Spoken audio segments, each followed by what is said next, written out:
So last class में हमने CFT, LFT और क्या था VBT पे बेस्ड क्वेश्चन देखा था, यस और नो। तो लास्ट क्लास में हमने सारे क्वेश्चन लगा लिए हैं, आप लोग प्रैक्टिस करेंगे सारा बन जाएगा, ठीक है।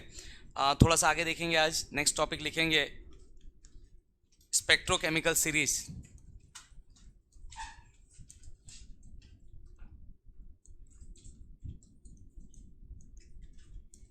स्पेक्ट्रोकेमिकल सीरीज का मतलब क्या होता है बेटा?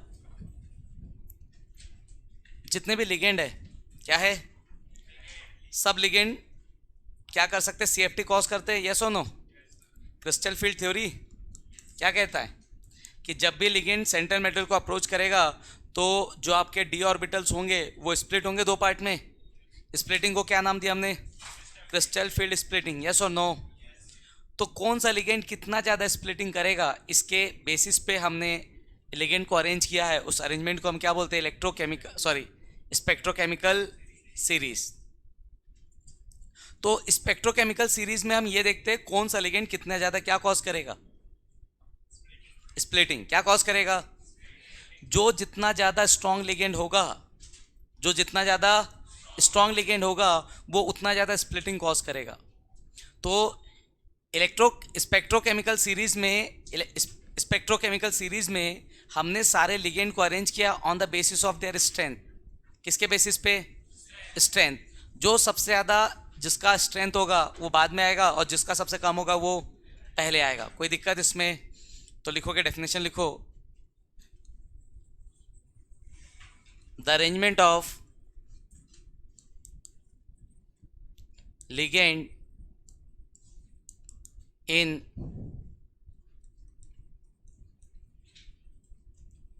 increasing order of क्या, in increasing order of crystal field splitting, yes or no? तो the arrangement of ligand in increasing order of crystal field splitting is called spectrochemical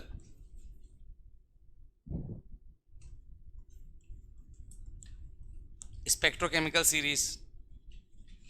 इसमें अगर हम देखते हैं सबसे कम स्ट्रेंथ किसका, आई का होता है। अरे इसको लिख लेंगे, ये इंक्रीजिंग ऑर्डर में, किसमें? Increasing order.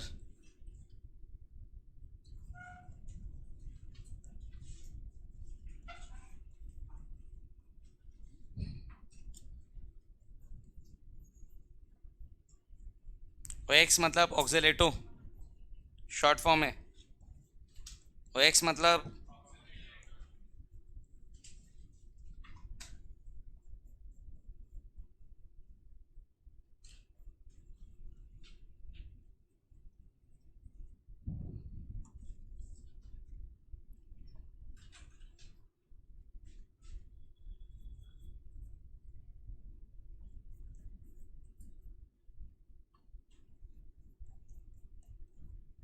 सबसे ज़्यादा पावरफुल कार्बोनाइल, सबसे ज़्यादा पावरफुल। तो जितने भी आपके लिगेंड है उन सारे लिगेंड में सबसे ज़्यादा स्प्लिटिंग कौन कॉज करेगा? CO। कौन कॉज करेगा? मतलब सबसे ज़्यादा पावरफुल लिगेंड कौन है? CO। क्वेश्चन भी आता है, why CO is strong ligand than this. कोई भी दो उठा के देगा और बोलेगा बताओ CO इससे ज़्यादा क्यों, क्या है, स्ट्रॉन्ग लिगेंड क्यों है। कोई दिक्कत इसमें? तो CO के स्ट्रॉन्ग लिगेंड होने के पीछे का रीज़न क्या समझो। स्ट्रॉन्ग मतलब अच्छा लिगेंड, और लिगेंड मतलब क्या? जो सेंट्रल मेटल को क्या करे, लोन पेयर दे। लिगेंड मतलब क्या? जो सेंट्रल मेटल को क्या दे। एक बात बताओ, अच्छा लिगेंड का मतलब क्या? जो इजीली दे। लिगेंड को क्या, किस नाम से जानते हैं? लिगेंड को क्यों जानते हैं? जो क्या दे। तो अच्छा लिगेंड कौन? जो जल्दी दे, यस और नो। फॉर एग्जाम्पल अच्छा स्टूडेंट मतलब क्या? जो अच्छा पढ़े, बाकी चीज़ कुछ भी कर उससे कोई मतलब। समझ आ रहा मैं क्या कह रहा हूँ? कोई ये बहुत अच्छा क्रिकेट खेलता है, अच्छा स्टूडेंट हुआ क्या? जो पढ़ने में अच्छा होगा वो अच्छा स्टूडेंट होगा क्योंकि तुम यहाँ पढ़ने आते हो। कोई खेलने जाएगा तो वो कुछ और कहलाएगा। समझ में आ रहा है मैं क्या कह रहा हूँ? वो किसी और चीज़ में अच्छा है, वो उसमें अच्छा है। तो जिसका जो काम है वो उसमें अच्छा होना चाहिए। तो लिगेंड को किस नाम से जानते हैं? जो लोन पेयर दे। तो जो जल्दी लोन पेयर देगा वो, अब समझो सीओ सबसे पहले लोन पेयर देगा बाकी सब में। क्यों? क्योंकि इसमें सीओ का फायदा है। क्या इसमें? सीओ को अगर देखोगे तो सीओ में कार्बन का ऑक्टेट कंप्लीट नहीं है। सीओ में कार्बन का ऑक्टेट, तो सीओ में कार्बन का ऑक्टेट कंप्लीट नहीं है। कैसे देख सकते हो? आ जाओ थोड़ा ऑनलाइन नोटेशन समझते हैं। मेरे पास है कार्बन। कार्बन मतलब एटॉमिक नंबर कितना? 6। कार्बन मतलब एटॉमिक नंबर कितना? हाँ या ना? ठीक, तो मेरे पास 2 एटम है, कार्बन और दूसरा एक ऑक्सीजन।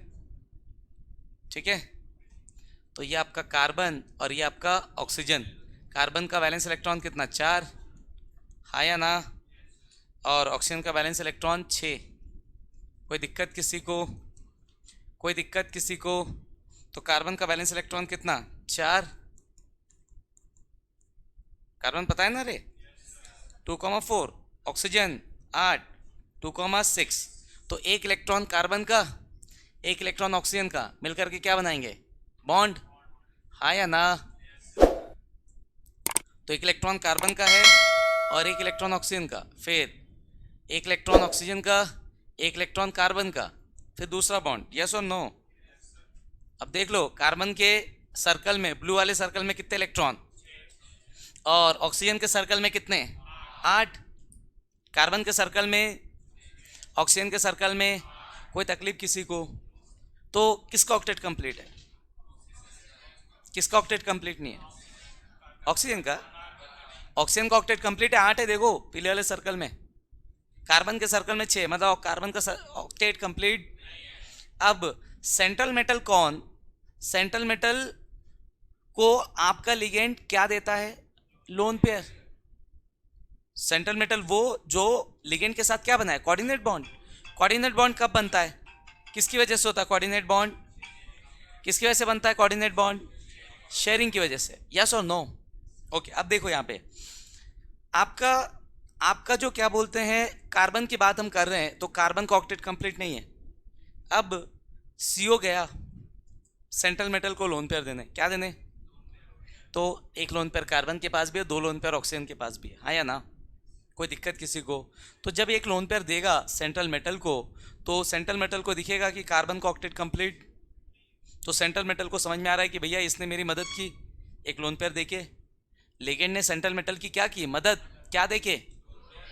अब देने के बाद जब बॉन्ड फॉर्म हो गया, बॉन्ड फॉर्म होने के बाद मेटल को समझ में आ रहा है कि भाई इसका तो ऑक्टेट कंप्लीट नहीं है। तो सेंट्रल मेटल के पास अगर इलेक्ट्रॉन पेयर होगा तो किसको दे देगा? कार्बन को दे देगा। हाँ या ना? तो जब जब जब इस कार्बन ने अपना लोन पेयर उठा के मेटल को दिया, सेंट्रल मेटल को, तो बॉन्ड कौन सा बना? कोऑर्डिनेट। पहला bond sigma, sigma coordinate bond. हाँ या ना? इसके बाद जब मेटल आएगा तो मेटल को दिख रहा है कि कार्बन का ऑक्टेट कंप्लीट नहीं है, तो मेटल कार्बन को क्या दे सकता है? Lone pair. हाँ या ना? तो पहला बॉन्ड बन चुका है। अब जो बॉन्ड बनेगा वो भी कोऑर्डिनेट होगा, पर दूसरा bond pi coordinate bond. Pi coordinate bond को हम बोलते हैं बैक बॉन्डिंग। क्या बोलते हैं पाई कोऑर्डिनेट बॉन्ड को? समझ गए? Sigma coordinate bond is sigma coordinate bond. पहला बॉन्ड कोऑर्डिनेट बॉन्ड अगर है पहला तो उसको कोऑर्डिनेट ही बोलते हैं, और दूसरे बॉन्ड को हम क्या बोलते हैं? Back bonding. आ रहा है समझ में? तो यहाँ पर अगर सीओ अपना लोन पेयर दे रहा है सेंट्रल मेटल को, तो बदले में सेंट्रल मेटल उसके साथ बैक बॉन्डिंग कर रहा है, जिससे सीओ की स्टेबिलिटी की और बढ़ रही है। तो सीओ की टेंडेंसी ज्यादा है, क्योंकि सीओ को पता है मैं लोन पेयर दूंगा सेंट्रल मेटल को, बदले में सेंट्रल मेटल भी मुझे एक लोन पेयर देगा, तो मैं भी क्या हो जाऊंगा? स्टेबल। हाँ या ना? पर अदर लिगेंड को ऐसा कोई बेनिफिट नहीं मिल रहा है। अदर लिगेंड को ऐसा कोई बेनिफिट कि भैया मैंने लोन पेयर दिया तो सेंट्रल मेटल की मदद कर रहा हूँ। समझ आ रहा है? फॉर एग्जाम्पल, तुमको किसी की मदद करना है, किसने तुमसे मदद मांगा? तो तुमसे 2 लोग ने मदद मांगा। एक जिसको मदद करोगे तो बदले में तुमको कुछ नहीं मिलना, और दूसरा जिसकी मदद करोगे बदले में वो तुम्हारी कुछ हेल्प कर सकता है जो काम तुम्हारा अटका है। तो किसकी मदद करना चाहोगे? समझ आ रहा है मैं क्या कह रहा हूँ? तो अब सीओ है और दूसरा कोई लिगेंड है, तो सीओ को पता है मैं मदद करूंगा बदले में मेरा काम हो जाएगा। दूसरे लिगेंड को पता है मैं मदद तो करूंगा, बदले में मेरा कोई काम पेंडिंग है ही नहीं जो करे, तो किसका गरज ज्यादा? सीओ का। आया समझ में? तो सीओ स्ट्रॉन्ग लिगेंड है because it can form back bonding with the central metal, because it can form back bonding with the central metal. और बैक बॉन्डिंग की वजह से जो बॉन्ड बनेगा वो ज़्यादा स्टेबल बनेगा। क्या बनेगा? क्यों ज़्यादा स्टेबल? भाई डबल बॉन्ड हो गया ना। जनरली क्या होगा? जनरली सेंट्रल मेटल और लिगेंड के बीच में एक ही बॉन्ड। तुमने एक लोन पेयर दिया तो कितना बॉन्ड? हाँ या ना? तुमने एक लोन पेयर दिया, काम खत्म, बन गया, सेंट्रल मेटल आ गया, कोऑर्डिनेशन कंपाउंड बन गया। पर सीओ के केस में क्या हो रहा है? तुम एक दे रहे हो और मैं भी एक दे रहा हूं, तो कितने बॉन्ड? ज़्यादा स्टेबल हुआ ना। तो सीओ के साथ जो मेटल का बॉन्ड बनेगा वो ज़्यादा स्ट्रांग होगा as compared to normal ligand. आया समझ में? तो due to back bonding, due to back bonding C O is strong ligand. C O is, सारे लिगेंड में सबसे स्ट्रॉन्गेस्ट कौन? कोई तकलीफ किसी को? यस और नो? तो जब सारे लिगेंड को हमने अरेंज किया on the basis of their crystal field splitting ability, तो इस सीरीज को हमने क्या नाम दिया? Spectrochemical series. कोई दिक्कत किसी को? किसी को भी? नोट कर लीजिए, लिख लिए? ठीक, लिखो। Next, next heading colour wheel. What is next heading? Colour wheel. ठीक है,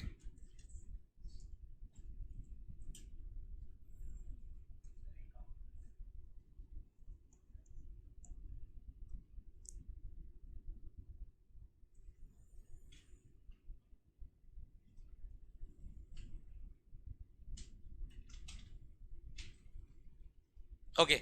आइए कलर व्हील समझते हैं। बेटा कितने कलर होते हैं? व्हाइट लाइट में कितने कलर होते हैं? 7। विवग्योर, यस और नो? तो विवग्योर, यस और नो? तो विवग्योर में इंडिगो मुझे नहीं पसंद, हटा दो उसको। कौन सा नहीं पसंद? तो जब इंडिगो मुझे नहीं पसंद तो आपको भी नहीं पसंद, जस्ट रिमूव इट। क्यों नहीं पसंद? पता ही नहीं होता क्या है। यस और नो? ओके। पता है क्या किसी को? लड़कियों को छोड़ के उनको सब पता रहता है। ओके, आओ इधर। तो कितने कलर? विवग्योर में से हमने इंडिगो हटा दिया क्योंकि हमको नहीं पता इंडिगो कैसा दिखता है। बचा कितना? 6। लिख दो। V V P G Y O R. समझ गए? इसको बोलते हैं कलर व्हील। क्या बोलते हैं इसको? अब इस कलर व्हील की एक खासियत है, अगर आप इस कलर व्हील में कोऑर्डिनेशन कंपाउंड है कोई, आप कोऑर्डिनेशन कंपाउंड के ऊपर रेड लाइट मार रहे हैं, तो कोऑर्डिनेशन कंपाउंड अगर रेड लाइट को एब्जॉर्ब करेगा तो आपका कोऑर्डिनेशन कंपाउंड ग्रीन दिखेगा। कैसा दिखेगा? कौन सा लाइट एब्जॉर्ब कर रहा है? दिख कैसा रहा है? अगर ब्लू लाइट को एब्जॉर्ब करेगा तो ऑरेंज, वाइस वर्सा, उल्टा भी हो सकता है। ऑरेंज लेगा तो, समझ आ रहा है? ग्रीन लेगा तो, वायलेट दोगे तो, और येलो दोगे तो, समझ गए? इसको क्या बोलते हैं? Colour wheel. समझ गया बेटा? उसके लिए सिर्फ एक चीज़ याद रखना है, मुझे कौन सा कलर नहीं पसंद। कौन सा? इंडिगो। आया समझ में? That means when coordination compound, that means when coordination compound absorb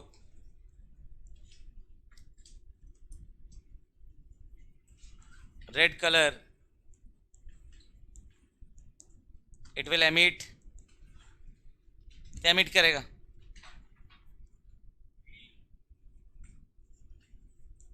red absorb करेगा तो क्या आएगा?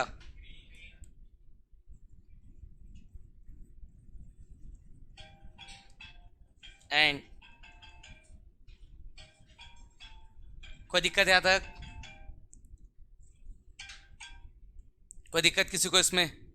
नोट कर लीजिए फटाक से। ओके, नेक्स्ट लिखिए।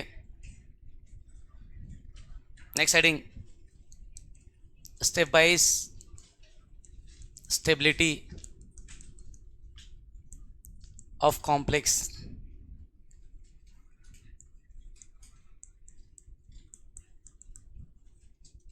अपन थोड़ा सा देखते हैं स्टेप बाय स्टेबिलिटी क्या मतलब होता है, समझते आइए। तो कंसिडर अ रिएक्शन एक रिएक्शन को कंसिडर कर लो बेटा। मेरे पास एक सेंट्रल मेटल है और मेरे पास एक लिगेंड है। क्या है मेरे पास? एक सेंट्रल मेटल और मेरे पास क्या है? एक लिगेंड, 4 ठोक लिगेंड। तो एक सेंट्रल मेटल 4 लिगेंड के साथ मिलकर के बना रहा है क्या? Ml4। एक सेंट्रल मेटल 4 लिगेंड के साथ मिलकर क्या बना रहा है? Ml4। अब यहाँ से अगर मैं इसकी स्टेबिलिटी निकालना चाहूँ, क्या निकालना चाहूँ? So it is a reversible process. तो मैं यहाँ से निकालना चाह रहा हूँ के। क्या निकालना चाह रहा हूँ? के अलग अलग चैप्टर में अलग अलग नाम से जाना जाता है। के को अपन इक्विलिब्रियम में इक्विलिब्रियम कांस्टेंट के नाम से जानते हैं, उसमें भी अलग अलग नाम।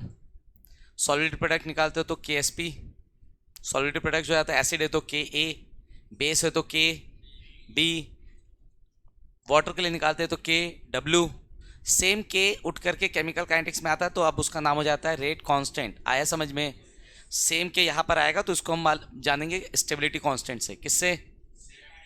तो यहाँ से स्टेबिलिटी कांस्टेंट के इज इक्वल्स टू वही सेम कंसंट्रेशन ऑफ प्रोडक्ट। के लिखने का तरीका क्या है? Concentration of product upon concentration of reactant. हाँ या ना? और रिएक्टेंट का मोल पावर में। कोई दिक्कत? कोई दिक्कत किसी को? ये के आपका हो गया ओवरऑल स्टेबिलिटी इस रिएक्शन का। अब मैं चेक करना चाहता हूँ स्टेप वाइज स्टेबिलिटी। क्या चेक करना चाहता हूँ? तो व्हेन रिएक्शन अकर्स, अगर ये रिएक्शन स्टेप वाइज अकर करता तो क्या होता? When reaction occurs step wise, तो अगर आपका रिएक्शन स्टेप वाइज होता बेटा तो क्या मिलता आपको यहाँ से? सबसे पहले एक M एक L के साथ मिलके क्या बनाता? Ml। यस और नो? एक M एक L के साथ मिलके क्या बनाता? तो यहाँ से मैं इसका स्टेबिलिटी कांस्टेंट निकालता तो क्या आता? K1 क्या हो जाता है? Ml upon M into L। Yes और नो? ये हो जाता है इक्वेशन 2। कोई तकलीफ किसी को? समझ आ रहा है मैं क्या कह रहा हूँ? ओके। फिर दूसरे स्टेप में, कौन से स्टेप में? दूसरे। ठीक है, तो सेकेंड स्टेप में थोड़ा सा लिख लो, फिर नहीं तो बाद में डिस्टर्ब करोगे तुम। लिखते चलो कि पहले समझ लो। ओके ठीक। सेकेंड स्टेप में क्या हो जाएगा? आपका Ml किससे रिएक्ट करेगा? L से। आपका Ml किससे रिएक्ट करेगा? L से। क्या बनाएगा? Ml2। तो यहाँ से K2 क्या आएगा? Ml2 upon Ml into L, equation 3। फिर अगले स्टेप में Ml2 रिएक्ट करेगा किसके साथ? L के साथ। क्या बनाएगा? Ml3। क्या हो जाएगा यहाँ से? K3 is equals to Ml3 upon क्या? Ml2 and L। यस और नो? ये 4। हाँ या ना? और finally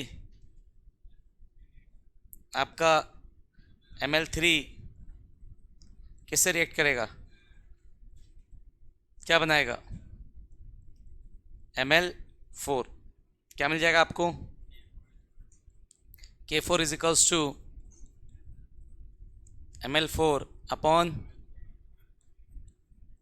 Ml3 into L। Yes और नो? कोई दिक्कत किसी को? हाँ कि ना? सारे इक्वेशन को मल्टीप्लाई कर रहा हूँ मैं। क्या कर रहा हूँ? सारे इक्वेशन को। तो multiplying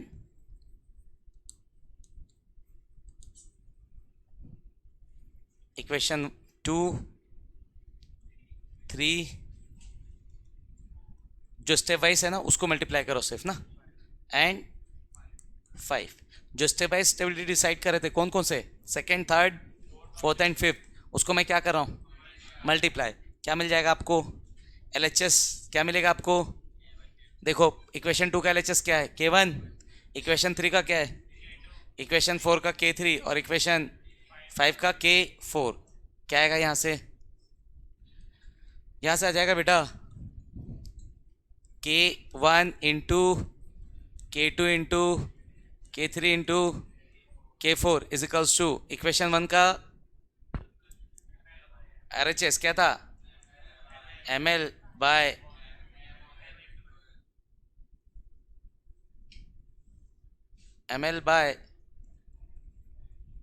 m into L, yes और नो? इंटू इक्वेशन 2 का क्या था? ml2 upon ml into L, और इसमें ml3 upon ml2 into L. कोई दिक्कत किसी को? यस और नो? ओके। उसके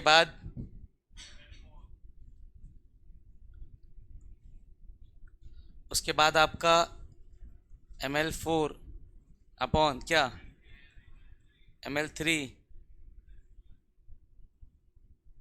ml3 इंटू एल, यस और नो? कोई दिक्कत किसी को? हाँ या ना? क्या मिल जाएगा यहाँ से आपका? जो कट रहा है उसको काट दो बेटा, यस और no?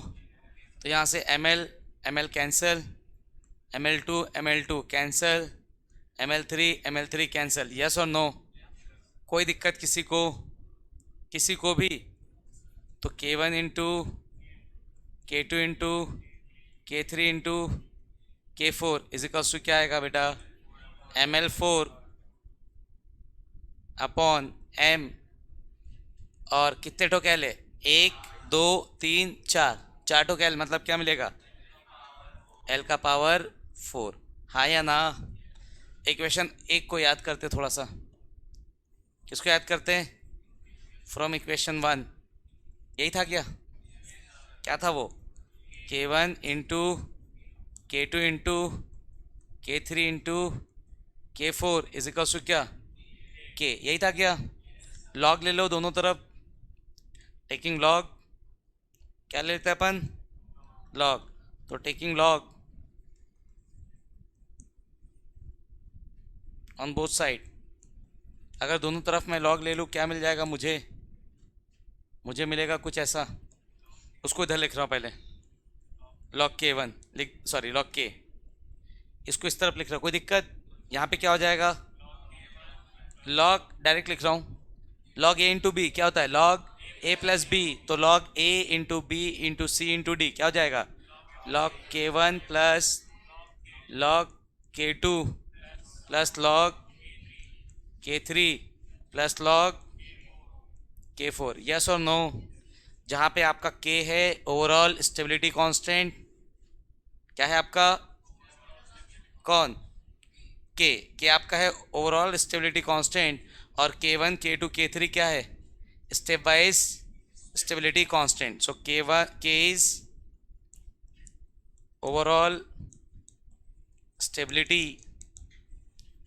Constant and K1 K2 K3 and K4 are stepwise stability constant। कोई दिक्कत किसी को? यस और नो? यहाँ तक समझ में आया सबको? तो आपका K overall stability constant, K1 K2 K3 K4 step wise stability constant, yes और नो? कोई दिक्कत किसी को? ठीक है, नोट कर लीजिए, शुरुआत से देखना है। नहीं,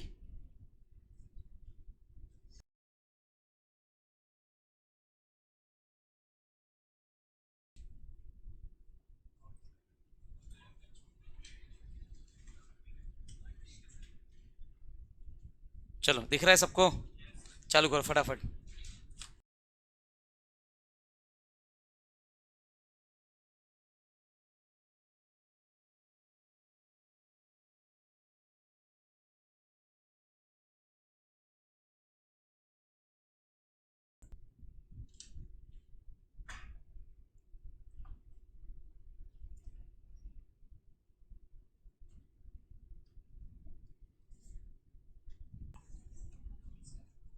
ओके, आ जाओ। आगे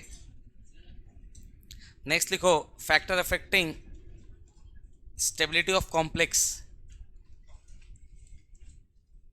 फैक्टर्स अफेक्टिंग स्टेबिलिटी ऑफ क्या बच्चों, complex.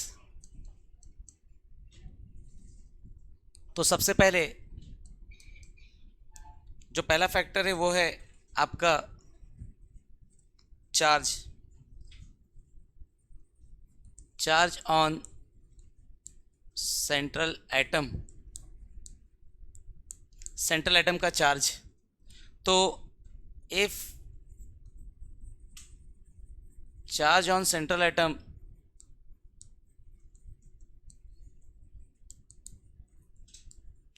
increases, if charge on central atom increases, stability of complex increases।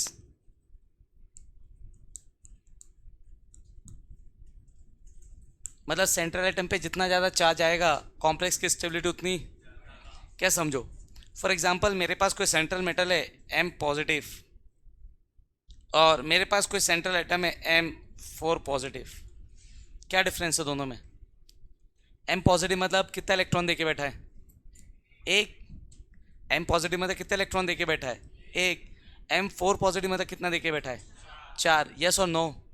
तो यहाँ पे अगर M पॉजिटिव है तो एक इलेक्ट्रॉन देके रखा है और इसने 4 इलेक्ट्रॉन देके रखा है। एक बात बताओ, मैं अगर बोलूँ M पॉजिटिव को कि भाई किसी और के साथ बॉन्ड बना ले, एक आध इलेक्ट्रॉन किसी और को दे दे, तो मैंने बोला इससे एक इलेक्ट्रॉन मांगा बॉन्ड बनाने के लिए और मैंने इससे एक इलेक्ट्रॉन मांगा बॉन्ड बनाने के लिए, किसकी टेंडेंसी होगी देने की, एक इलेक्ट्रॉन देके बैठा है तो दूसरा देगा तो उसको फर्क। ये ऑलरेडी 4 देके बैठा है, मैं इससे 5वां मांग रहा हूँ, दे पाएगा क्या। तो दोनों को कंपेयर करूँ, दे पाए नहीं पाए वो बात की बात है, पर दोनों कंपेयर करूँ तो दोनों में से देने की टेंडेंसी किसकी होगी, प्लस की, और किसकी कम होगी। तो कौन ज़्यादा रिएक्टिव हो, जो देगा वो कि जो नहीं देगा वो, जो देगा वो ज़्यादा रिएक्टिव। तो is more reactive, who is more reactive, कौन लेस रिएक्टिव। क्या लिखा है, चार्ज ऑन सेंट्रल एटम मतलब मेटल है वो। तो if charge on central atom increases stability of complex, who is more stable, 4 की प्लस, 4 प्लस ज़्यादा स्टेबल है। आया समझ में। तो जितना ज़्यादा पॉजिटिव चार्ज आएगा सेंट्रल मेटल की स्टेबिलिटी उतनी ज़्यादा होगी। आया समझ में। चार्ज बढ़ेगा स्टेबिलिटी बढ़ेगी, यस और नो। नेक्स्ट सेकेंड फैक्टर है आपका EAN, that is effective atomic number. What is EAN, effective atomic number. समझो इफेक्टिव एटॉमिक नंबर का मतलब क्या होता है। इफेक्टिव एटॉमिक नंबर मतलब कोऑर्डिनेशन कंपाउंड के सेंट्रल मेटल के पास कितने इलेक्ट्रॉन है, कोऑर्डिनेशन कंपाउंड के सेंट्रल एटम के पास कितने इलेक्ट्रॉन है। तो कैसे समझो, EN का फॉर्मूला होता है EAN। इफेक्टिव एटॉमिक नंबर का मतलब होता है, एटॉमिक नंबर मतलब क्या, जैसे मेरा एटॉमिक नंबर 27 मतलब मेरे पास कितने इलेक्ट्रॉन। आ रहा है समझ में। इफेक्टिव एटॉमिक नंबर का मतलब होता है after doing the bond, after forming the bond, किसी को दे के किसी को लेके फाइनली मेरे पास कितना है। समझ में आ रहा है। तो मेरा एटॉमिक नंबर 27 है, मेरे पास 27 है, तो that is my atomic number, not effective atomic number. Effective atomic number मतलब after the formation of bond, किसी को दे के किसी लेके जो फाइनली मेरे पास कितने हैं वो। आ रहा है समझ में। तो जिसका भी कॉन्फ़िगरेशन नोबल गैस कॉन्फ़िगरेशन है, जिसके पास भी नोबल गैस के बराबर के इलेक्ट्रॉन है, वो सारे क्या है, स्टेबल। वो सारे क्या है, तो जिसके पास भी नोबल गैस के बराबर के इलेक्ट्रॉन है वो सारे क्या है, स्टेबल। हाँ या ना। बाकी सारे क्या, अनस्टेबल। बाकी सारे क्या, तो except noble gases 103 natural element में से बाकी सब क्या है, अनस्टेबल, क्योंकि ऑक्टेट कंप्लीट नहीं है। तो what they do, they react, वो बाकियों के साथ रिएक्ट करके बॉन्ड बनाते हैं। तो बॉन्ड बना करके अल्टीमेट गोल क्या है, टू कंप्लीट इट्स ऑक्टेट। हाँ या ना। तो इफेक्टिव एटॉमिक नंबर से क्या मतलब, अगर किसी कोऑर्डिनेशन कंपाउंड के सेंट्रल मेटल का effective atomic number noble gas के बराबर है तो स्टेबल है वो। मतलब इलेक्ट्रॉन ले दे के उसने नोबल गैस कॉन्फ़िगरेशन अचीव किया मतलब वो क्या हो गया, स्टेबल। इलेक्ट्रॉन दे लेके उसने क्या अचीव किया, नोबल गैस कॉन्फ़िगरेशन। इसका मतलब क्या हो गया, वो स्टेबल। तो कैसे, आओ। तो इफेक्टिव एटॉमिक नंबर मतलब सबसे पहले मेरा एटॉमिक नंबर मेरे पास कितना था, हाँ या ना, जो भी था। ऑक्सीडेशन स्टेट, मेटल के ऊपर पॉजिटिव आता है कि नेगेटिव, तो मेटल का भी इलेक्ट्रॉन लेता है कि देता है, देगा। तो मेटल का ऑक्सीडेशन स्टेट पॉजिटिव है, तो मेरे पास एटॉमिक नंबर 27 है, मेरे ऊपर 3+ चार्ज है, तो कितने इलेक्ट्रॉन है मेरे पास, थे 27, 3 मैं दे चुका हूँ, तो कितने हो गए 24। तो माइनस क्या आएगा, ऑक्सीडेशन नंबर। ऑक्सीडेशन नंबर को क्या करेंगे, माइनस। ऑक्सीडेशन नंबर को क्या करेंगे, कोई दिक्कत किसी को, तो सेंट्रल एटम का जो एटॉमिक नंबर उतने इलेक्ट्रॉन थे, ऑक्सीडेशन स्टेट जो है उतने इलेक्ट्रॉन दिया, और इसके बाद बनाएगा कोऑर्डिनेट बॉन्ड, किसके साथ, लिगेंड के साथ, हाँ या ना। एक कोऑर्डिनेट बॉन्ड में कितने इलेक्ट्रॉन, 2। एक लोन पेयर मतलब 2 इलेक्ट्रॉन, और कितने लोन पेयर मिला है सेंट्रल एटम को, वो होता है coordination number. What is coordination number, ligand कितने लोन पेयर दे रहा है उसको अपन क्या बोलते हैं, कोऑर्डिनेशन नंबर। तो एक कोऑर्डिनेशन नंबर में कितने लोन पेयर, 2। तो प्लस होगा कि माइनस होगा, प्लस, क्योंकि वो मिलेगा ना उसको, लिगेंड देगा ना भाई, कितने इलेक्ट्रॉन पेयर देगा, कोऑर्डिनेशन नंबर, तो 2 into coordination, 2 into coordination number. कोई दिक्कत इसमें, हाँ या ना। तो E N is equals to, समझ गया बेटा यहाँ तक, कोई दिक्कत किसी को। तो अगर कोई एटम इफेक्टिव, किसी का इफेक्टिव एटॉमिक नंबर अगर नोबल गैस के बराबर है तो क्या होगा, वो स्टेबल, क्या होगा, और नहीं हो तो स्टेबल नहीं होगा। जितना नियर बाय होगा उतना ज़्यादा स्टेबल होगा। अल्टीमेट गोल क्या है, अचीव करना नोबल गैस कॉन्फ़िगरेशन। तो नोबल गैस के जितना पास होगा उतना ज़्यादा स्टेबल, और अगर अचीव किया तो ज़्यादा स्टेबल, और जितना ज़्यादा दूर होगा उतना कम स्टेबल। समझ गए। तो इफ अ कॉम्प्लेक्स हैज ये एन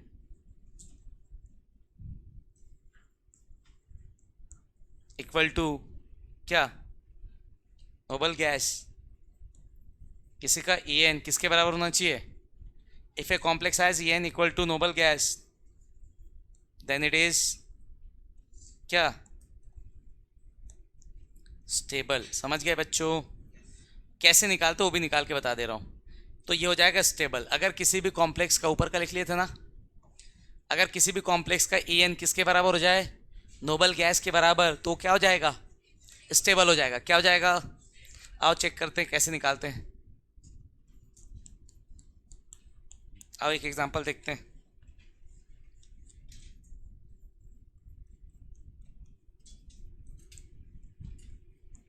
चलो कोबाल्ट का निकालते हैं, इसका निकालते हैं, कोबाल्ट का ए एन। कोबाल्ट का एटॉमिक नंबर कितना, 27, तो 27 इलेक्ट्रॉन, 0 + 3। ऑक्सीडेशन नंबर कितना, सिखा दिया था स्टार्टिंग में, और बताया था बेटा पूरे चैप्टर में इसकी जरूरत पड़ेगी। तो ऑक्सीडेशन नंबर कितना, 3, तो माइनस होगा कि प्लस, 2 इंटू कोऑर्डिनेशन नंबर कितना, 6, हाँ या ना। तो कितना हो गया, 27 - 3, 24 + 12 कितना, 36 है क्या, नोबल गैस कॉन्फ़िगरेशन है। 2, 10, 18, 36, 54 ऐसे करके है ना, यस और नो। 18 ग्रुप, कौन सा group, 18, helium, neon, argon, krypton, xenon, radon, ये। तो 2, 10, 18, 36, 54, आगे जो भी मुझे नहीं पता। समझ गए कि नहीं। तो फिलहाल कितना, 36। तो नोबल गैस कॉन्फ़िगरेशन अचीव किया, मतलब ये क्या है, स्टेबल। तो ऐसे ही मैंने 2 कॉम्प्लेक्स पकड़ा है आपको, तो सबसे पहले क्या चेक कर लिया जाए, ई एन अगर अलग है तो कंपेयर कर लोगे, हाँ या ना। किसी का अगर नोबल गैस है और किसी का नहीं है, कंपेयर हो जाएगा। पर ई एन दोनों का सेम है या दोनों का अचीव ही नहीं है, तो फिर क्या चेक करोगे, बाकी फैक्टर क्या चेक करोगे। तो पहला फैक्टर ये, दूसरा आगे देखेंगे। अब थर्ड फैक्टर नोट कर लीजिए इसको, हो गया। ओके, तीसरा, थर्ड फैक्टर देखो भाई,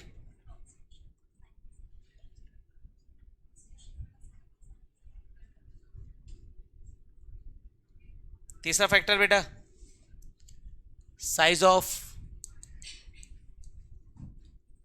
central metal, size of central metal. So if size of central metal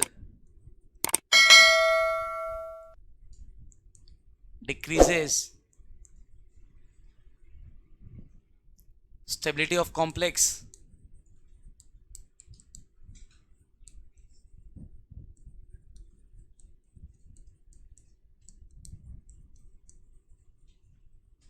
increases. If size of central metal decreases, stability of complex increases. कैसे समझो? अगर सेंट्रल मेटल का साइज छोटा हो जाए तो स्टेबिलिटी क्या हो जाएगी? ज़्यादा। ये सेंट्रल मेटल बेटा, पहला सेंट्रल मेटल बड़ा, ठीक, ये दूसरा सेंट्रल मेटल छोटा। कोई तकलीफ किसी को? कोऑर्डिनेशन नंबर 4 ले लेते हैं। क्या ले लेते हैं? 4। मतलब कितने लिगेंड जुड़ेंगे? 4। तो 1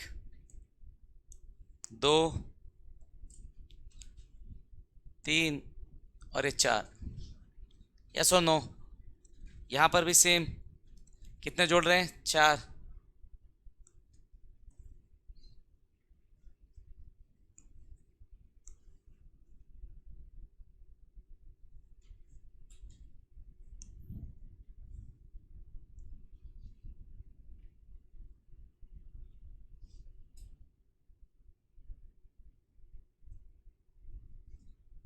ओके, ये 4। कोई तकलीफ किसी को? सेम साइज, जो रेड सर्कल है उस बराबर साइज का है। सिर्फ मैंने किसका साइज को चेंज किया? सेंट्रल मेटल, पीला वाला जो है। अब ये बड़ा है सेंट्रल मेटल और छोटा है, फर्क क्या पड़ेगा इससे? इसे देखो, इस सेंट्रल मेटल पे अटैक अगर करने कोई आए, यहाँ से कर सकता है, यहाँ से भी, यहाँ से भी, और इसमें कोई करने आएगा तो जगह है क्या? बहुत कम। यस और नो?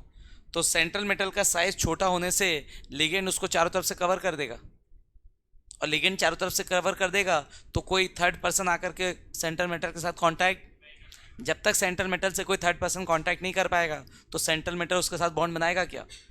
तो जब तक सेंट्रल मेटल थर्ड पर्सन के साथ बॉन्ड नहीं बनाएगा, जब तक सेंट्रल मेटल थर्ड पर्सन के साथ बॉन्ड नहीं बनाएगा, तब तक कॉम्प्लेक्स का स्टेबल। कौन प्रोटेक्ट कर रहा है? लिगेंड। पर कब कर पा रहा है? जब सेंट्रल मेटल का साइज बड़ा कि छोटा? तो सेंट्रल मेटल का साइज छोटा होता जाएगा, स्टेबिलिटी बढ़ती चली जाएगी। 3 फैक्टर पढ़े हमने सारे सेंट्रल मेटल के रिस्पेक्ट में। पहला चार्ज, दूसरा इफेक्टिव एटॉमिक नंबर, और तीसरा साइज। तो भैया एक कोऑर्डिनेशन कंपाउंड में 2 चीज़ होती है ना, एक सेंट्रल मेटल और एक, तो लिगेंड की वजह से भी तो स्टेबिलिटी का कुछ होगा। तो बाकी के 2 फैक्टर किसकी वजह से? लिगेंड। कोई दिक्कत किसी को? ये 3 फैक्टर में कोई दिक्कत किसी को? आ जाओ नेक्स्ट। एक बात बताओ, व्हाट अ लिगेंड डू? एक लिगेंड क्या करता है बेटा?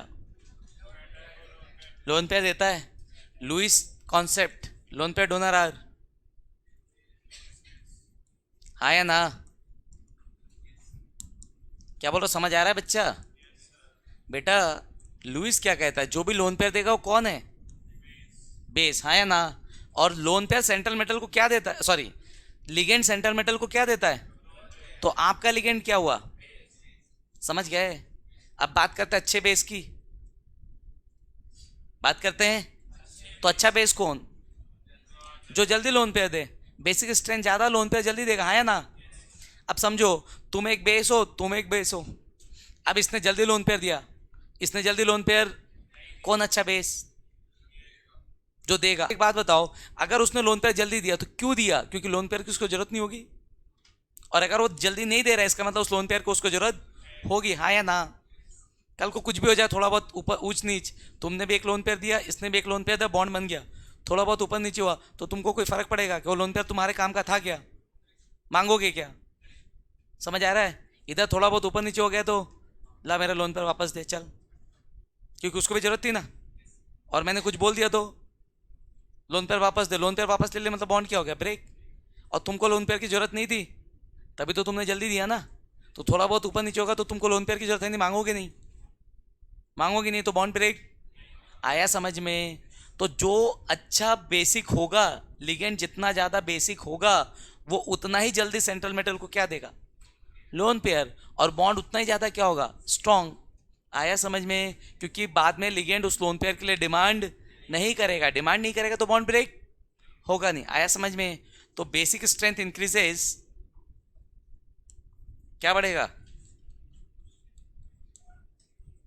किसका basic strength? So basic strength of ligand increases, क्या बढ़ेगा? स्टेबिलिटी ऑफ कॉम्प्लेक्स, क्या बच्चा? इंक्रीजेस, यस और नो? तो basic strength of ligand increases, stability of complex increases, कोई दिक्कत किसी को? ठीक। और लास्ट,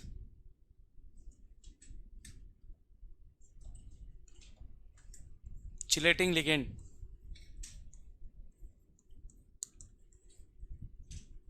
तो चिलेशन इफेक्ट, मतलब एक लिगेंड जो चिल मार रहा है, क्या बोलते हैं उसको अपन? यस और नो?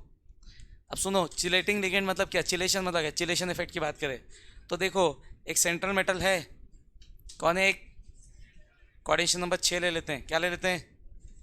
ये दूसरा सेंट्रल मेटल, कोऑर्डिनेशन नंबर 6। तो सेंट्रल मेटल का सारा चीज़ सेम है, दोनों सेंट्रल मेटल सेम, दोनों central metal same, oxidation number same, शुरू के 3 फैक्टर गायब, शुरू के 3 फैक्टर। आया समझ में?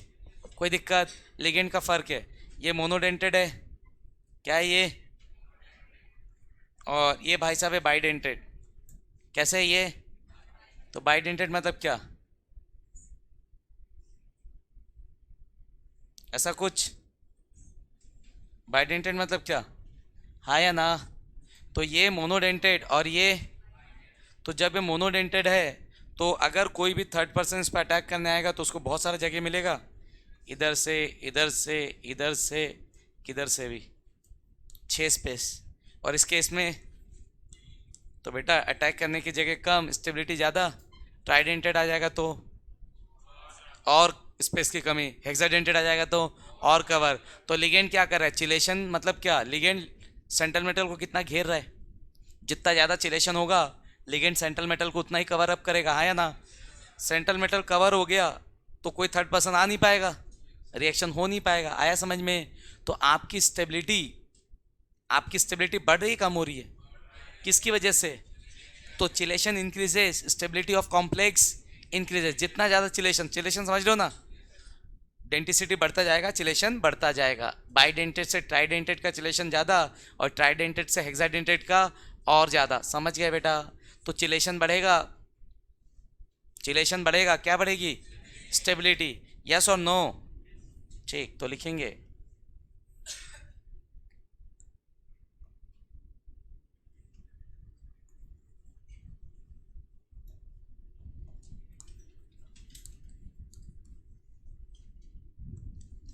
Chelation effect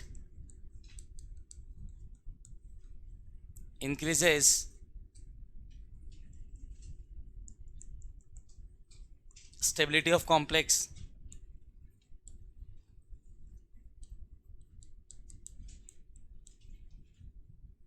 increases। तो जितना ज़्यादा चिलेशन स्टेबिलिटी उतनी ज़्यादा। कोई दिक्कत इसमें किसी को? किसी को भी? पक्का? छाप दो।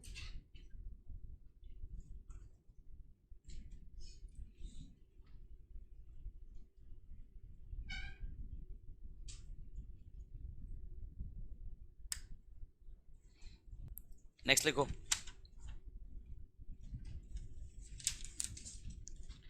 Next heading, organometallic compound.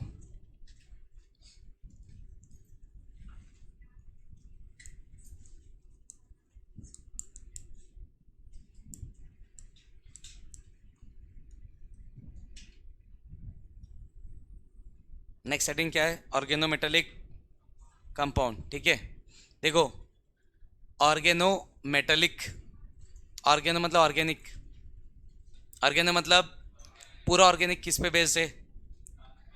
पूरा ऑर्गेनिक किस पे बेस्ड है? हाँ या ना? तो पूरा का पूरा ऑर्गेनिक बेस्ड है कार्बन पे।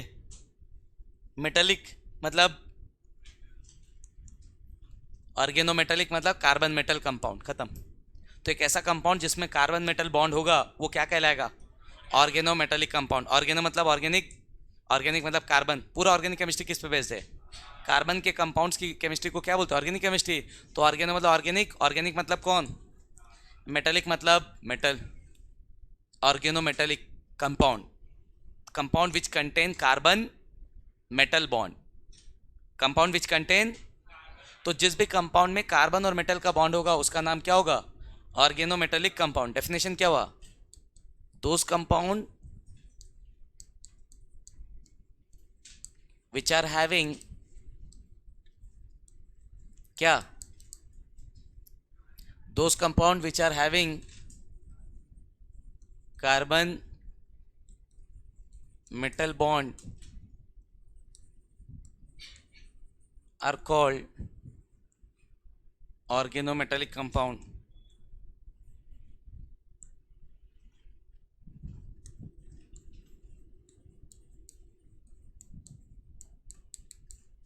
ऑर्गेनोमेटेलिक। कोई तकलीफ बच्चों? तो वो सारे कंपाउंड जिसमें कार्बन और मेटल का बॉन्ड होगा उसको क्या बोलेंगे? Organometallic compound. दो टाइप के होते हैं। कितने टाइप के? दो।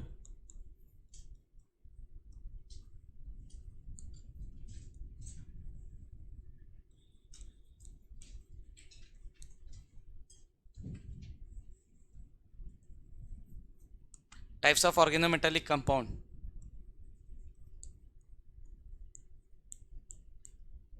तो ऑर्गेनोमेटेलिक कंपाउंड्स दो टाइप के, एक सिग्मा बॉन्डेड और एक पाई बॉन्डेड। कैसे होते हैं? मतलब कार्बन और मेटल के बीच में अगर एक बॉन्ड है तो सिग्मा बॉन्डेड, दो है तो पाई बॉन्डेड। तो ऑर्गेनोमेटेलिक कंपाउंड्स के दो टाइप, एक सिग्मा बॉन्डेड, ठीक है,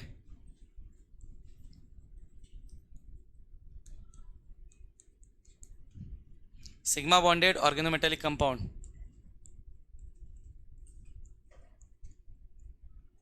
सिग्मा बॉन्डेड मतलब क्या होगा? समझ गए?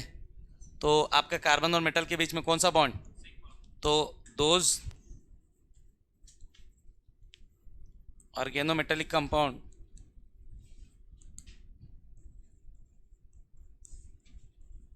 which are having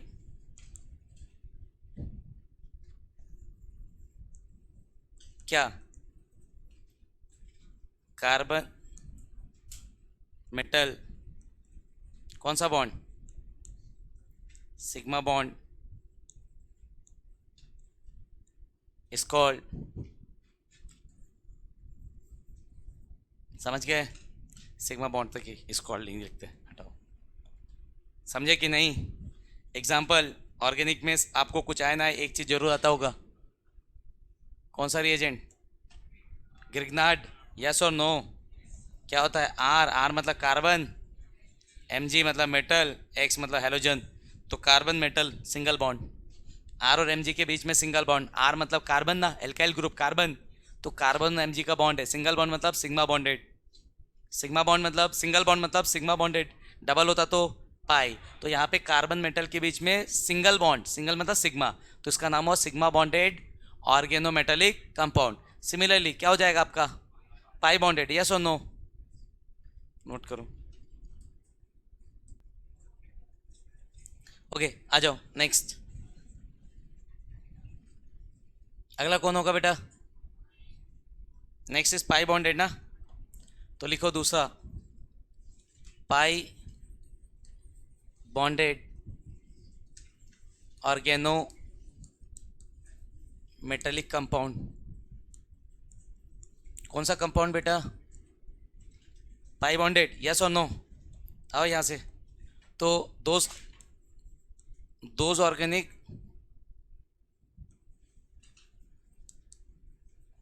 those organometallic compound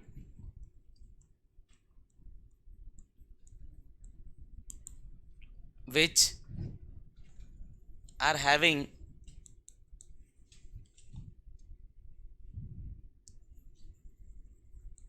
carbon metal, कौन सा बॉन्ड? Pi bond. एग्जाम्पल याद रखना, कॉम्पिटिटिव में क्वेश्चन आ जाते हैं। किसके? पाई बॉन्ड के। किसके एग्जाम्पल आते हैं? पाई बॉन्ड, ठीक है, पाई बॉन्ड के एग्जांपल्स याद रखिए।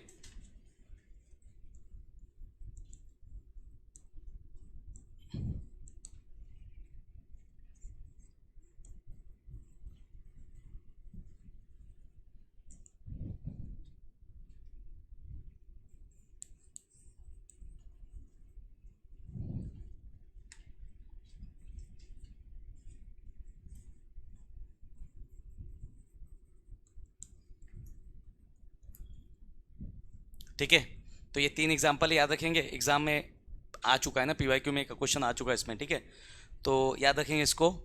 पाई बॉन्डेड का एग्जाम्पल इंपॉर्टेंट है, कोई दिक्कत है इसमें? जल्दी छापिए फटाक से। ओके, याद देखो आगे नेक्स्ट हेडिंग,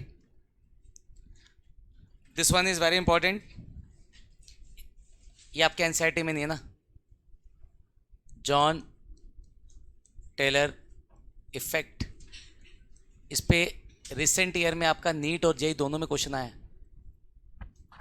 और इसको हम बोलते हैं जॉन टेलर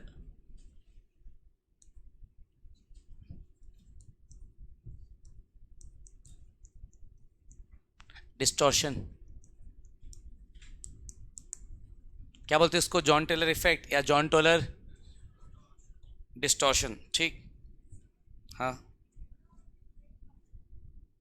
न्यू टॉपिक है ये, ठीक है, ये प्योर कॉम्पिटिटिव एनसीईआरटी में नहीं है ना, तो इस पे बेस्ड क्वेश्चन आते हैं कॉम्पिटिटिव में ना।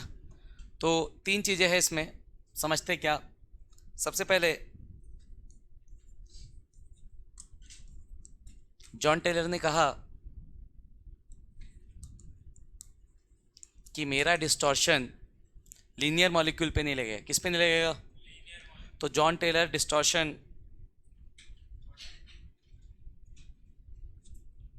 अकर्स किस पे नहीं होगा,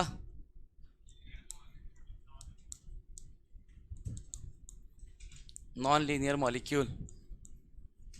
तो जॉन टेलर ने कहा कि मेरा जो इफेक्ट है वो नॉन लीनियर पे लगेगा, किस पे लगेगा, लीनियर पे नहीं लगेगा, तो Jahn Teller effect non linear पे लगेगा। एक्चुअल में होता है क्या, डिस्टॉर्शन का मतलब क्या होता है, जब भी आपका मॉलिक्यूल सिमेट्रिक टाइप का नहीं है, समझ में आ रहा है, जब भी आपका मॉलिक्यूल ऑक्टाहेड्रल है, जनरल ऑक्टाहेड्रल में लगता है, किस में लगता है, 2 ज्योमेट्री ऑक्टाहेड्रल और एक स्क्वायर प्लेनार। कोऑर्डिनेशन 4 में अपन ने सबसे ज़्यादा क्या पढ़ा, स्क्वायर प्लेनार, और कोऑर्डिनेशन में 6 में क्या पढ़ा, तो प्लेनार है, प्लेनार मॉलिक्यूल में लगना नहीं है, तो कोऑर्डिनेशन में 4 में लगता नहीं है Jahn Teller effect. Square planar ना, एक ही प्लेन पर है ना, लीनियर टाइप हो गया, तो लीनियर मॉलिक्यूल पे नहीं लगता, नॉन लीनियर पे लगेगा। अब समझो, जनरली ये लगता है ऑक्टाहेड्रल मॉलिक्यूल में, किस में लगता है, तो Jahn Teller effect generally octahedral molecule में लगता है, आपका क्या बोलते हैं, कोऑर्डिनेशन में 4 में नहीं लगता। कोई दिक्कत किसी को? ये जनरली क्या करता है, ये जनरली स्टेबिलिटी को बढ़ाने की कोशिश करता है, किसको बढ़ाने की, स्टेबिलिटी को बढ़ाने के लिए। आपका जो ऑक्टाहेड्रल ज्योमेट्री होता है उसमें 2 टाइप के बॉन्ड होते हैं, एक एक्सियल और एक इक्वेटोरियल। एक प्लेन पर लेटे होते हैं 4 ठोक, उसको क्या बोलते हैं, इक्वेटोरियल। एक प्लेन के ऊपर और एक प्लेन के नीचे, इसको हम बोलते हैं एक्सियल। तो एक्सियल और इक्वेटोरियल बॉन्ड का लेंथ अलग अलग हो जाता है, क्या हो जाता है, एक्सियल और इक्वेटोरियल का बॉन्ड अलग अलग हो जाता है, स्टेबिलिटी को अचीव करने के लिए, किसको अचीव करने के लिए, और इसकी वजह से डिस्टॉर्शन आता मॉलिक्यूल में। पहले मॉलिक्यूल क्या था, सिमेट्रिक था, बराबर था ना, सारे बॉन्ड सब कुछ सिमेट्रिक था, octahedral is a symmetric molecule, है या ना, ऑक्टाहेड्रल ज्योमेट्री सिमेट्रिक होता है। तो हाइब्रिडाइजेशन से जितने भी ज्योमेट्री आते हैं, linear, trigonal, planar, tetrahedral, trigonal, bipyramidal, octahedral, ये सब कैसे होते हैं, सिमेट्रिक। पर सिमेट्रिक मॉलिक्यूल में जब भी जॉन टेलर डिस्टॉर्शन लगेगा तो मॉलिक्यूल क्या हो जाएगा, अनसिमेट्रिक, उसके जो बॉन्ड होंगे इक्वेटोरियल एक्सियल, उसका लेंथ सिमिलर नहीं होगा, ताकि स्टेबिलिटी को अचीव कर सके।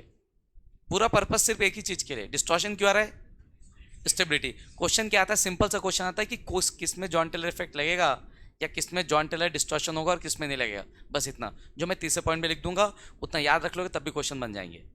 एक बार जेई में आया क्वेश्चन, एक बार नीट में अभी रिसेंट ईयर में आया, तो दोनों क्वेश्चन इसी पॉइंट से हो जाएंगे। समझ में आ रहा है, यस और नो? तो पहला चीज, जॉन टेलर इफेक्ट किस में लगेगा, ऑक्टाहेड्रल ज्योमेट्री में लगेगा, ठीक है। क्या होगा इसमें, सिमेट्रिसिटी डिस्टर्ब होगी, बॉन्ड लेंथ चेंज हो जाएगा, इससे मिलेगा क्या, स्टेबिलिटी। तो नोट करिए, Jahn Teller effect, Jahn Teller distortion या जो भी इफेक्ट बोलो, occurs in non linear molecule that reduce, क्या कम कर देगा ये, its symmetry and energy. Energy का मतलब स्टेबिलिटी क्या, तो मतलब जॉन टेलर डिस्टॉर्शन से आपके मॉलिक्यूल की सिमेट्री तो जाएगी, साथ में उसकी एनर्जी भी कम होगी। एनर्जी का मतलब वो ज़्यादा स्टेबल होगा। तो डिस्टॉर्शन सिर्फ और सिर्फ लगेगा क्या अचीव करने के लिए, स्टेबिलिटी। क्या अचीव करने के लिए, ठीक।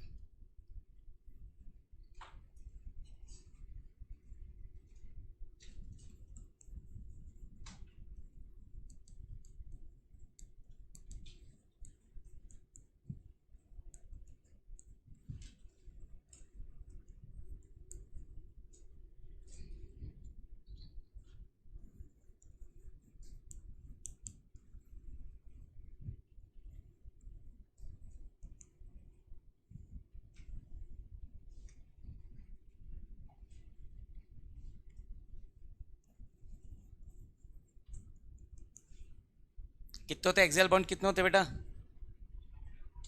और इक्वेटोरियल कितने?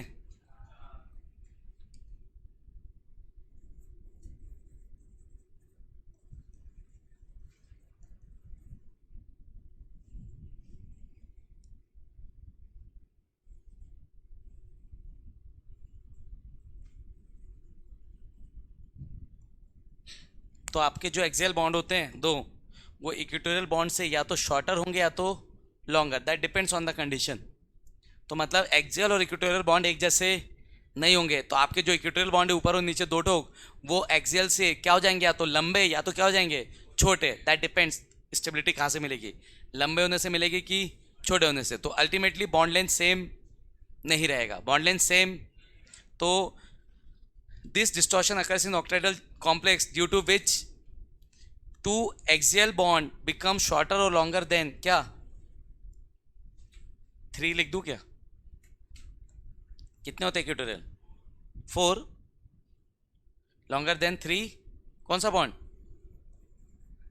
4, अच्छा हाँ सॉरी ऑक्टाइडल, चलो हटाओ 4 हटा देते हैं।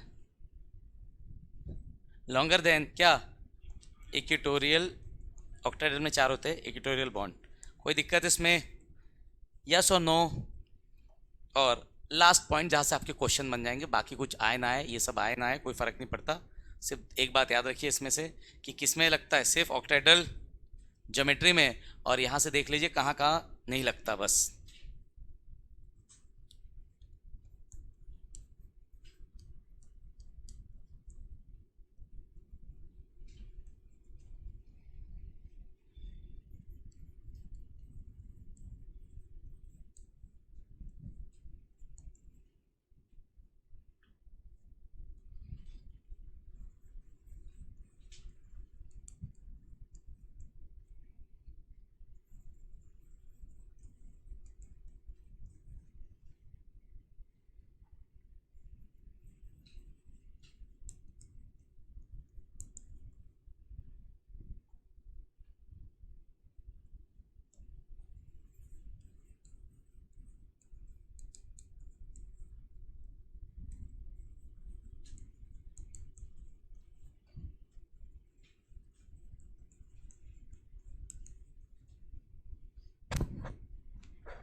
देखो भाई, जॉन टेलर इफेक्ट का मेन काम क्या है, किस लिए लगता है भाई, क्या देने के लिए, स्टेबिलिटी।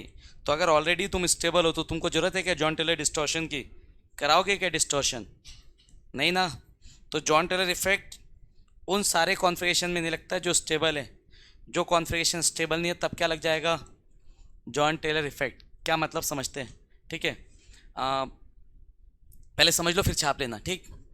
इधर आओ, पहले समझ लो फिर छाप लेना। पहले D3 की बात करते हैं, किसकी बात करते हैं, ऑक्टाइडल ज्योमेट्री में आ जाओ बेटा। थोड़ा सा CFT, हर जगह CFT है, समझ आ रहा है। CFT क्या बोलता है, किसकी एनर्जी कम होती है, T2G की, और किसकी ज़्यादा होती है, यही है ना CFT, हाँ या ना। ये आपको बचपन से पता है। आधा भरा ऑर्बिटल स्टेबल है, पूरा भरा ऑर्बिटल, बाकी सारे हाफ फील्ड, सब में एक एक।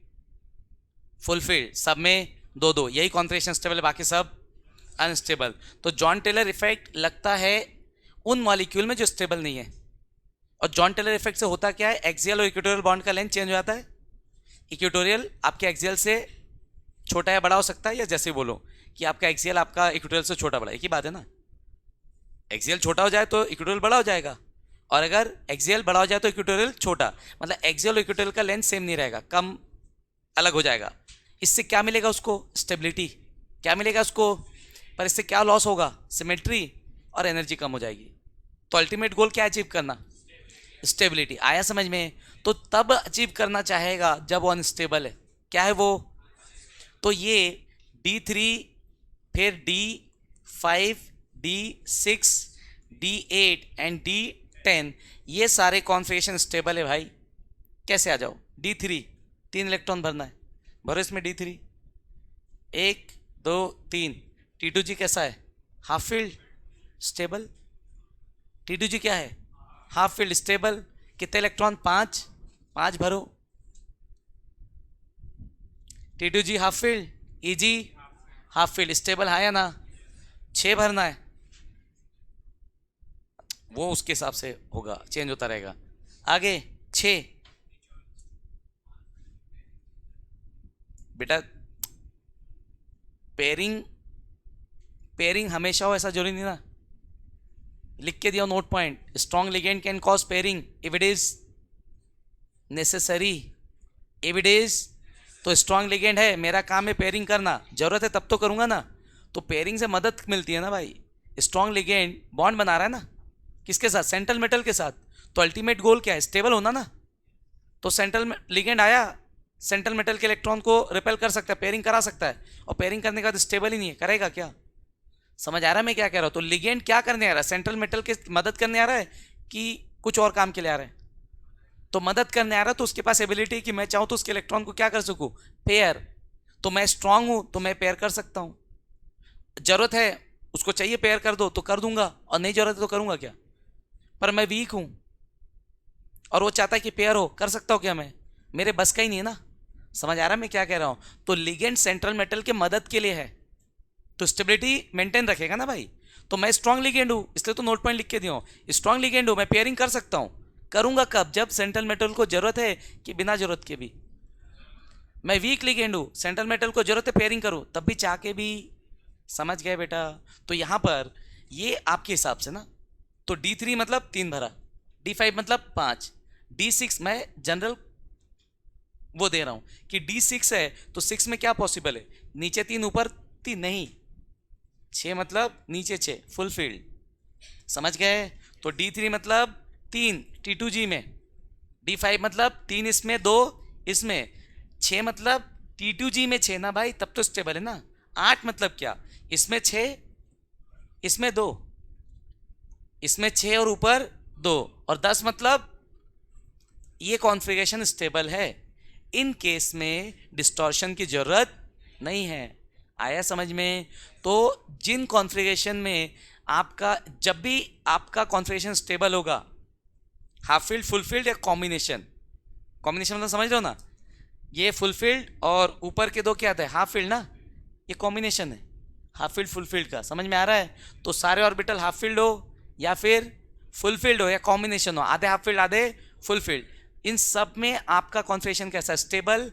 इन केस में डिस्टॉर्शन नहीं होगा।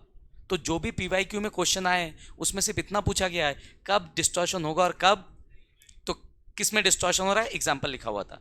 समझ गए, हाँ या ना। तो कोऑर्डिनेशन कॉम्प्लेक्स कंपाउंड का फॉर्मूला लिखा रहेगा, आपको सबसे पहले ऑक्सीडेशन स्टेट निकाल करके उसका ये निकालना पड़ेगा, D3 है कि D5 है कि D6 है कि D8 है कि D10, डायरेक्ट नहीं मिलेगा ना। समझ आ रहा है मैं क्या कह रहा हूँ। तो कॉन्फ़िगरेशन लिख के लिख सकते हो ना, D3 D4 क्वेश्चन कराया था ना मैंने, उससे बनेंगे। एक नीट में भी आया है और अभी अभी जेई में भी आया है। 2020 में शायद नीट में आया और 2022 या 23 में शायद आपके जेई में आया। क्लियर यहाँ तक आया समझ में। इसके बाद एक एप्लीकेशन बचा, उसको लिख लो।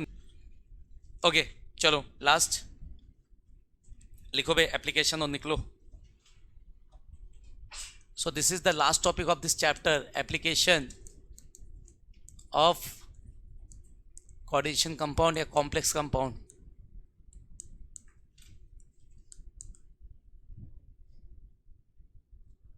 एप्लीकेशन ऑफ कोऑर्डिनेशन कंपाउंड और कॉम्प्लेक्स कंपाउंड। पहला,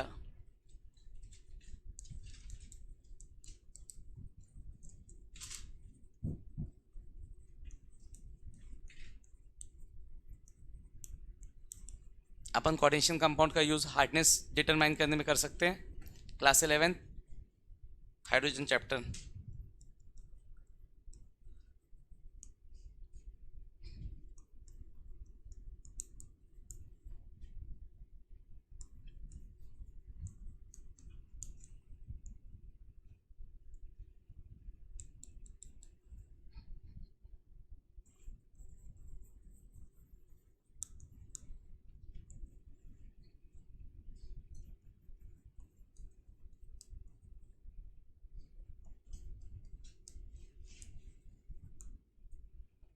क्वांटिटेटिव एंड क्वालिटेटिव एनालिसिस मतलब डिटेक्ट करना कौन है और कितना है, ये भी क्लास 11 में पढ़े हो आप।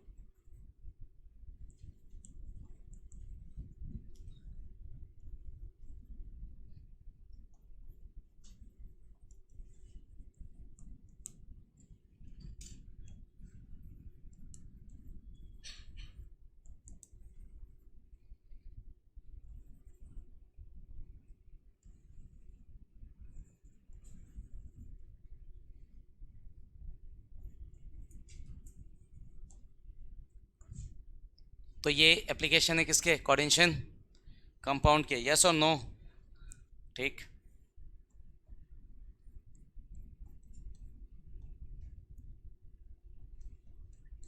ठीक, फाइनली जाकर के चैप्टर क्या हो जाता है, खत्म। ठीक, चलो।